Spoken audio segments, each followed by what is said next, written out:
Te damos la bienvenida a nuestro canal Documentales Interesantes. La Glassnote, transparencia, dedicado a reformas políticas y sociales. Siento como si alguien me hubiera desconectado el cuerpo. Escribe orgulloso en los comentarios abajo. La revolución de la invisibilidad. Empecemos con lo que hace al B21 realmente especial. Aquí encontrará de todo: historia, tecnología, salud, acontecimientos mundiales. Suscríbete y dale a la campanita.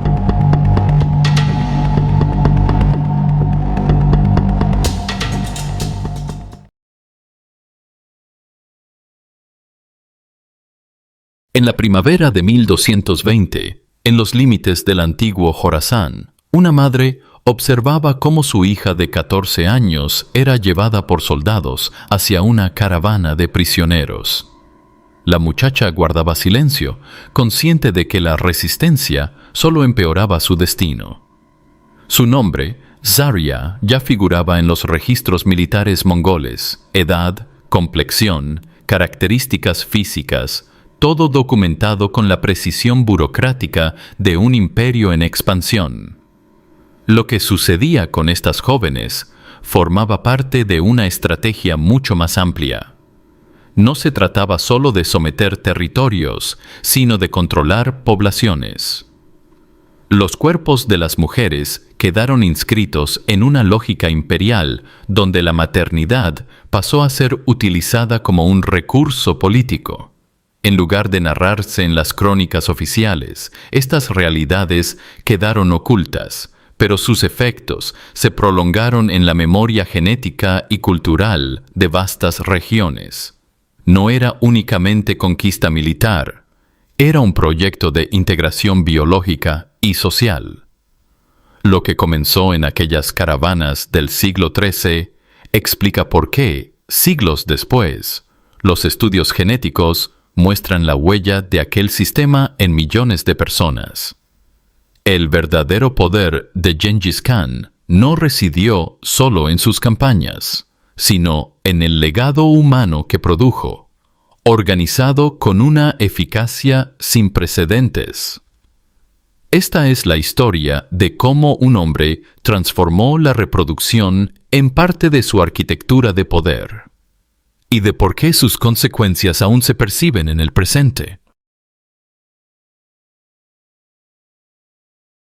Para entender cómo llegó hasta ahí, hay que volver a las estepas de Mongolia en 1162, cuando nació un niño llamado Temujin, en un mundo donde la supervivencia dependía de la capacidad de tomar lo que otros tenían. Su tribu era pobre, marginada, constantemente atacada por clanes más poderosos. A los 9 años, vio morir a su padre, probablemente envenenado por enemigos tribales. Su madre, Hoelun, fue abandonada a su suerte con varios hijos pequeños. Comían raíces, pescado crudo, cualquier cosa que encontraran. Temujin aprendió desde niño que el mundo se dividía entre quienes toman y quienes son tomados. A los 16 años, su prometida, Berthe, fue secuestrada por una tribu rival. Durante meses, mientras la buscaba, escuchó rumores sobre su destino. La habían violado, la habían convertido en esposa de otro, la habían matado. Cuando finalmente la rescató, Berthe estaba embarazada. ¿El hijo era suyo o de sus captores? Nunca lo supo. Pero algo cambió en él esa noche. Una comprensión fría, calculada. Las mujeres no eran solo botín de guerra. Eran el futuro. Y quien controlara ese futuro, controlaría el mundo. Temujin comenzó a construir su poder no solo con guerreros, sino con una visión que nadie había imaginado antes. Observó cómo las tribus enemigas lloraban a sus muertos durante días, cómo los hombres se suicidaban tras perder batallas. Pero las mujeres sobrevivían, se adaptaban, tenían hijos, y esos hijos crecían recordando quién había tomado a sus madres. Temujin vio en eso no una amenaza, sino una oportunidad. Si podía controlar sistemáticamente la reproducción de los pueblos conquistados, no necesitaría ocupar territorios para siempre. Los pueblos se convertirían en mongoles desde adentro. En 1206, cuando las tribus mongolas lo proclamaron Gran Khan con el nombre de Genghis Khan, ya había desarrollado lo que sus administradores llamarían el sistema de siembra permanente. No era filosofía abstracta, era protocolo militar. Y los primeros experimentos ya habían comenzado. La primera campaña sistemática fue contra los Tangut en 1209. Los mongoles no atacaron como hordas salvajes. Llegaron con escribanos, administradores, médicos especializados en anatomía femenina. Semanas antes del asedio, equipos de espionaje se habían infiltrado en las ciudades para crear censos secretos. ¿Cuántas mujeres? ¿Qué edades? ¿Qué características físicas? ¿Qué linajes familiares? Todo documentado en rollos de pergamino que se convertirían en los primeros registros industriales de violación de la historia. Cuando cayó la primera ciudad Tangut, los mongoles dividieron a la población con precisión quirúrgica. Los hombres fueron ejecutados o esclavizados. Las mujeres fueron clasificadas en categorías: reproductoras primarias, edades 14 a 30, sin deformidades visibles; reproductoras secundarias, edades 31 a 40, con experiencia maternal previa; y material de descarte, menores de 14, mayores de 40, enfermas. Las primeras dos categorías fueron marcadas con tinta en la muñeca y asignadas a caravanas especializadas que seguían al ejército. Las del tercer grupo simplemente desaparecieron. El sistema era diabólicamente eficiente. Las caravanas de reproductoras viajaban detrás del ejército principal en vagones diseñados específicamente para su función. Jaulas rodantes con divisiones internas que permitían clasificar a las mujeres por estado de embarazo. Las recién capturadas iban en un compartimento. Las embarazadas, confirmadas en otro. Las que habían dado a luz en un tercero. Y las que habían demostrado ser improductivas en un cuarto, destinado a la eliminación gradual. Los médicos mongoles habían desarrollado técnicas para maximizar las tasas de fertilidad. Hierbas que aceleraban la ovulación, dietas específicas para mejorar la calidad reproductiva, incluso procedimientos quirúrgicos rudimentarios para corregir problemas que pudieran interferir con el embarazo. Las mujeres no eran tratadas como personas, sino como ganado reproductor que requería mantenimiento técnico. Los registros hablan de tasas de producción mensual y efectividad reproductiva por unidad. Pero lo más perturbador del sistema no era su brutalidad, sino su burocracia. Cada violación era documentada. Cada embarazo registrado, cada nacimiento clasificado según características físicas que determinaban si el bebé sería criado como mongol o eliminado. Los administradores desarrollaron un código de números que tatuaban en las muñecas de las mujeres, su identificación, su origen tribal, su historial reproductivo, su valor productivo estimado. Las mujeres perdían sus nombres el día de la captura. Pasaban a ser números en un sistema que había convertido la identidad humana en estadística administrativa. Algunas intentaban susurrar sus nombres verdaderos a sus hijos antes de que se los quitaran. Otras grababan cicatrices en sus cuerpos para recordar quiénes habían sido. Pero el sistema era implacable. En menos de una generación, esas mujeres se habían convertido en fantasmas de sí mismas. En 1211, Cuando Genghis Khan decidió atacar el imperio Jin, el sistema ya se había perfeccionado. Los mongoles no solo conquistaron territorios, conquistaron úteros. Los registros de la campaña china muestran cifras escalofriantes. En una sola ciudad, Chengdu, capturaron más de 40.000 mujeres en edad reproductiva. Para 1213, los informes hablan de más de 100.000 mujeres distribuidas en caravanas especializadas que se extendían por cientos de kilómetros detrás del ejército principal. Las mujeres ya no eran secuestradas individualmente, eran procesadas industrialmente. Las caravanas tenían divisiones para diferentes etapas del proceso: captura inicial, clasificación, aclimatación, un eufemismo para violación sistemática, embarazo, parto y reasignación. Los bebés nacidos del sistema eran sometidos a inspecciones que determinaban su destino. Aquellos con características físicas suficientemente mongolas eran separados de sus madres y criados por familias mongolas. Los demás eran eliminados inmediatamente. El sistema incluía protocolos específicos para diferentes tipos de resistencia. Las mujeres que se negaban a comer recibían alimentación forzada hasta que comprendían que sus cuerpos ya no les pertenecían. Las que intentaban abortar eran sometidas a vigilancia constante y atadas durante los últimos meses de embarazo. Las que se autolesionaban para volverse improductivas eran mantenidas vivas lo suficiente para servir de ejemplo a las demás. Y las que mataban a sus propios bebés para evitar que fueran criados como mongoles, enfrentaban torturas públicas que convertían la compasión maternal en terror ejemplarizante. Genghis Khan había creado algo que trascendía la guerra tradicional. No se conformaba con conquistar territorios que podrían rebelarse o recuperarse.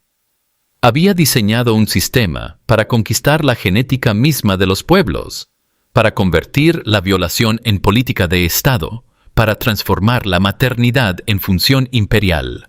Cada mujer embarazada en sus caravanas era una semilla de conquista permanente plantada en el futuro. Los registros administrativos mongoles, preservados en archivos chinos y persas, revelan la escala industrial del sistema. Para 1220, las caravanas de reproductoras incluían más de 200.000 mujeres distribuidas en rutas que cubrían desde Mongolia hasta Europa Oriental. El imperio había desarrollado una red logística específicamente diseñada para el transporte, mantenimiento y procesamiento de mujeres capturadas. Había estaciones de reabastecimiento donde se verificaba el estado de las unidades reproductivas. Hospitales de campaña especializados en partos forzados. Y centros de clasificación donde se decidía el destino de cada bebé nacido del sistema. El horror no residía solo en la violación, sino en su sistematización. Genghis Khan había burocratizado el mal. Había convertido la brutalidad en eficiencia administrativa. Sus escribanos documentaban cada violación con la misma meticulosidad con que registraban el ganado capturado. Sus médicos experimentaban con técnicas reproductivas con la misma frialdad con que desarrollaban estrategias militares. Sus administradores calculaban tasas de producción humana con la misma precisión matemática con que contabilizaban el oro saqueado. Las mujeres del sistema desarrollaron formas de resistencia que los mongoles nunca pudieron documentar porque trascendían los registros burocráticos. Se comunicaban mediante códigos de gestos que pasaban información sobre intentos de escape, métodos de aborto, formas de envenenar la leche materna para matar a los bebés sin dejar evidencia. Algunas desarrollaron técnicas para vomitar discretamente la comida y debilitarse hasta volverse improductivas. Otras se cortaban en lugares específicos para infectarse y crear fiebres que complicaran los embarazos. Pero la resistencia más dolorosa era emocional. Las mujeres crearon rituales secretos para recordar los nombres de sus hijos muertos, para mantener viva la memoria de sus identidades anteriores, para preservar fragmentos de sus culturas en canciones que susurraban en la oscuridad. Sabían que probablemente morirían en las caravanas, pero luchaban por asegurar que algo de lo que habían sido sobreviviera, aunque fuera en el aire nocturno de las estepas. En 1219, la campaña contra el Imperio Khwarezmí llevó el sistema a su expresión más refinada. Los mongoles ya no improvisaban. Habían desarrollado protocolos específicos para diferentes tipos de ciudades, diferentes culturas, diferentes formas de resistencia. Los equipos de espionaje previo habían evolucionado hasta convertirse en verdaderas redes de inteligencia que catalogaban no solo a las mujeres, sino también a sus familias, sus habilidades, sus vínculos emocionales. Todo información utilizada para maximizar el control psicológico durante el procesamiento.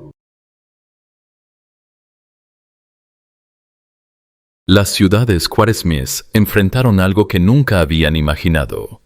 Los mongoles no llegaron solo para saquear, llegaron para cosechar. En Bukhara, en Samarcanda, en Merv, las mujeres fueron separadas de sus familias con precisión industrial. Los mongoles habían aprendido que mantener a las madres cerca de sus hijos pequeños las volvía más cooperativas durante las primeras semanas de aclimatación. Pero también habían aprendido que separarlas después de 3 meses rompía definitivamente su voluntad de resistencia. El sistema había desarrollado incluso protocolos para diferentes grupos sociales. Las mujeres de la nobleza recibían tratamiento especial que incluía violación por parte de oficiales de alto rango y alojamiento en tiendas ligeramente más cómodas. No por humanidad, sino porque los mongoles habían observado que los hijos de mujeres nobles tendían a tener características físicas más refinadas que facilitaban su integración posterior en la aristocracia mongola. Las campesinas, por su parte, eran procesadas en masa, valoradas principalmente por su resistencia física y su capacidad de supervivencia durante los embarazos en condiciones adversas. Los médicos mongoles habían desarrollado técnicas específicas para acelerar los embarazos y maximizar las tasas de supervivencia infantil.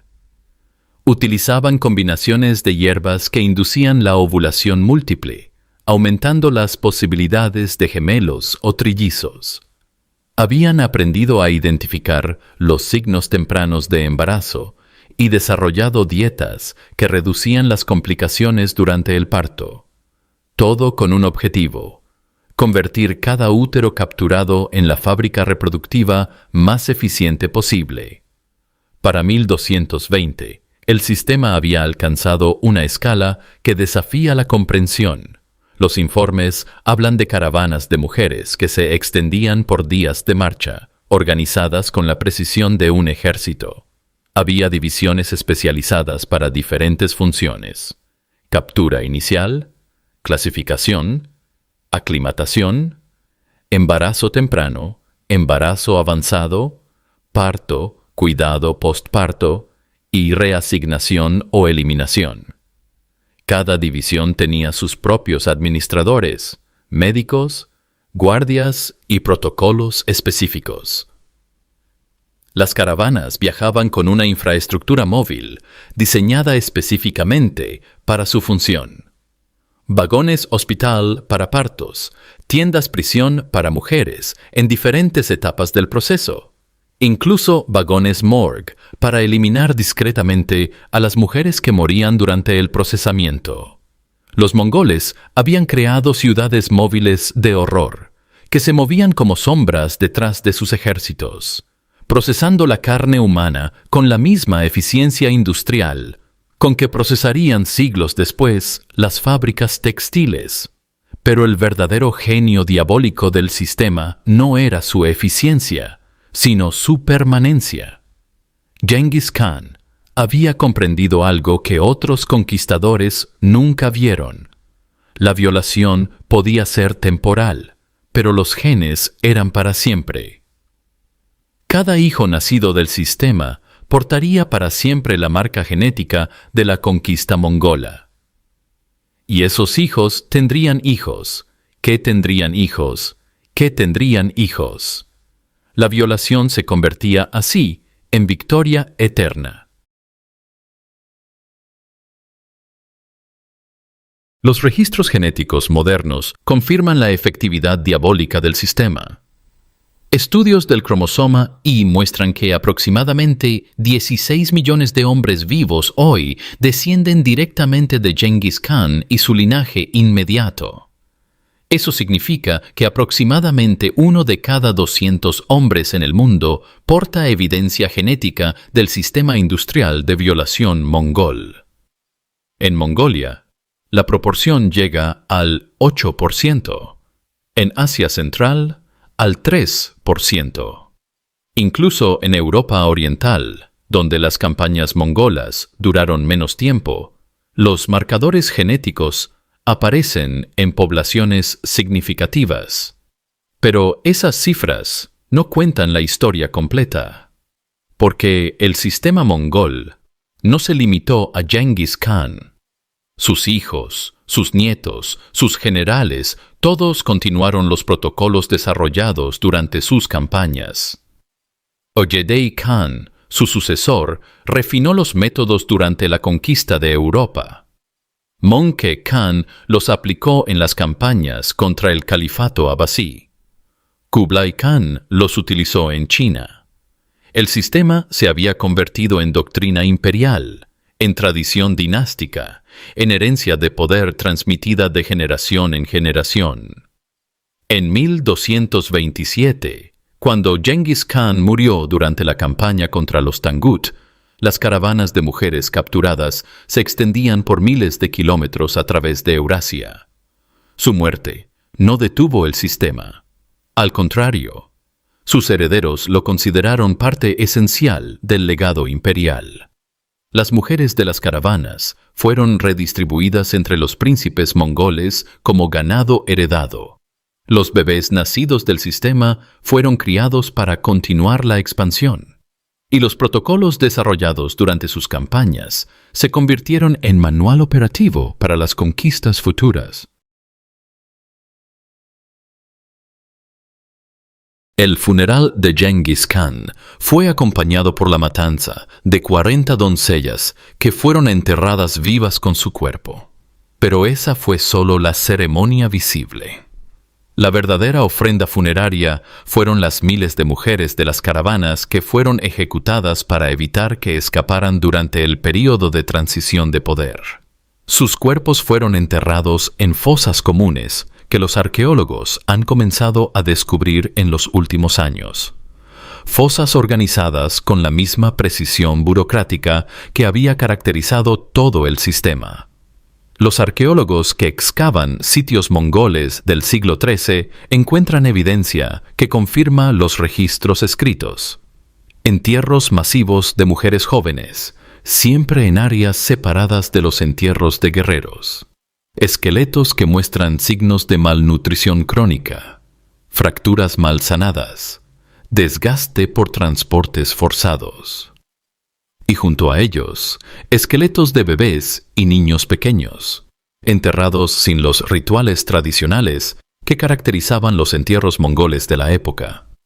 En uno de esos sitios, cerca de la antigua Bukhara, los arqueólogos encontraron algo que conecta directamente con el principio de esta historia. Los restos de una mujer adulta y una adolescente enterradas lado a lado. Los análisis de ADN confirman que eran madre e hija. Los análisis de isótopos sugieren que la madre era local, pero la hija había viajado grandes distancias antes. nuestro canal Documentales Interesantes. La Glassnode, transparencia, dedicado a reformas políticas y sociales. Siento como si alguien me hubiera desconectado el cuerpo. Orgulloso en los comentarios abajo. La revolución de la invisibilidad. Empecemos con lo que hace al B21 realmente especial. Aquí encontrará de todo: historia, tecnología, salud, acontecimientos mundiales. Suscríbete y dale a la campanita.